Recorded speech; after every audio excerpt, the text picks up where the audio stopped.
Hello বন্ধুরা, আজ আমি আপনাদের সামনে একটা অন্য জিনিস নিয়ে এসেছি। ডুমুর, এই দেখুন আমার ডুমুর নিয়ে এসেছি। এটাকে আমি রান্না করব। এটাকে আমি চিংড়ি মাছ দিয়ে রান্না করব। তো কিভাবে আমি রান্না করি সেটাই আজ আমি আপনাদের সঙ্গে শেয়ার করব। তো এই দেখুন আমি ডুমুর নিয়েছি। ডুমুর তার সঙ্গে এই যে চিংড়ি মাছ নিয়েছি। এবার একটু আলু ছোট ছোট করে কেটে নিয়েছি, একটা আলু। আর এর সঙ্গে আমি নিয়েছি কিছুটা কাঁচা লঙ্কা, আর ফোড়নে দেবার জন্য কিনেছি একটা শুকনো লঙ্কা আর একটু পাঁচফোড়ন, আর একটু আমার ঘি লাস্টে লাগবে। এটাই হচ্ছে আজকের আমার মশলা, এর বাদ বাকি আর কোনো মশলাই লাগবে না। তো এই দেখুন আমি ডুমুরটাকে কেটে নিয়েছি। তো আমি যে ডুমুরটা, ওটা ছিল খুবই ছোট, যার জন্য আমার বীজটা ফেলতে লাগেনি। তো ওই ফুটো থালা আছে, তার মধ্যে ভালো করে ধুয়ে নিয়েছি। তো এই দেখুন, এই বড় সাইজের যদি হয় তাহলে এরকম সাইডটা এভাবে কেটে নেবেন, আর এর ভেতরের যে অংশটা বীজ সমেত সেটাকে ফেলে দিতে হবে। ওটা ভালো লাগবে না, দাঁতে ফুললে তো খেতে ঠিক ভালো লাগবে না। সেই জন্য আজকে আমার ডুমুরগুলো একটু ছোট ছিল, সেই জন্য আমার ওটা আর ফেলতে হয়নি। তো এই দেখুন জল নিয়েছি। এবার এই জলের মধ্যে একটু নুন দিয়ে দিলাম। এবার ডুমুরগুলোকে এই জলটার মধ্যে আমি দিয়ে দেব সেদ্ধ করার জন্য। তো এই যে ডুমুরটা আমি দিয়ে দিলাম জলের মধ্যে।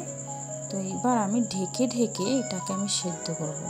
তো তার আগে একটু কাজ আছে, কি এর মধ্যে একটু হলুদ দিয়ে দেব।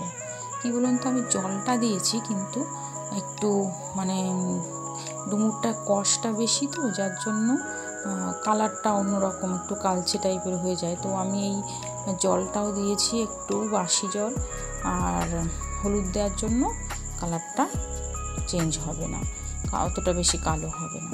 তো ঢেকে ঢেকে আমি এবার এটাকে সেদ্ধ করে নেব। তো এবার একটু উঁচু করে দেখি যে ঢাকনাটা, যে সেদ্ধটা কেমন হয়েছে। তো এই দেখুন, তো সেদ্ধ প্রায় হয়ে এসেছে, আর একটু সেদ্ধ করতে হবে। আপনারা কি বলুন তো, প্রেসার কুকারে দেবেন। তো প্রেসারে দিলে খুব সহজেই সেদ্ধটা হয়ে যাবে। আমি কড়াইতেই সেদ্ধটা করে নিলাম।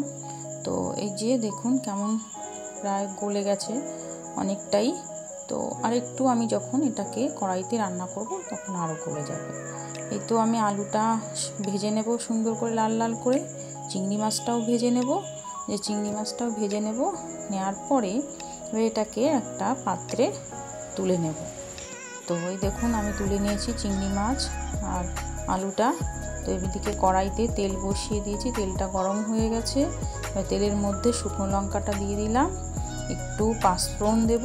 শুকনো লঙ্কাটা একটু লাল হয়ে এলেই আমি এর মধ্যে পাঁচফোড়ন দেব। তো পাঁচফোড়নটা দিয়ে দিলাম।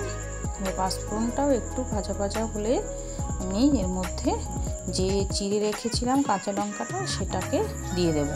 তো কাঁচা লঙ্কাটা এই যে একটু ভাজা ভাজা হলেই আমি এর মধ্যে সেদ্ধ করে রাখা ডুমুরটাকে দিয়ে দিলাম। তো এইবার এটাকে সুন্দর করে এই যে সব দিয়ে দিলাম ডুমুরটা। এর মধ্যে একটু নুন হলুদ সব কিছু দেব। একটু যে নুন দিয়েছি, হলুদ দিয়েছি, তো এর মধ্যে একটু চিনিও দিয়ে দেব। দিয়ে সুন্দর করে এটাকে কষবো। তো ভালো করে কষে নেব। কষে নেওয়ার পর দেখুন প্রায় হয়ে এসেছে। তাই আমি এই যে লাস্টের দিকে একটু ঘি দিয়ে দিলাম। তো এইবার চিংড়ি মাছটাও দিয়ে দিয়েছি, আলুটাও দিয়ে দিয়েছি। তো এইবার দেখুন আমার রান্নাটা হয়ে গেছে। তো এইরকম হয়েছে, খুবই ভালো খেতে হয়। তো আপনারাও এইভাবে রান্না করে খেতে পারেন। তো খুবই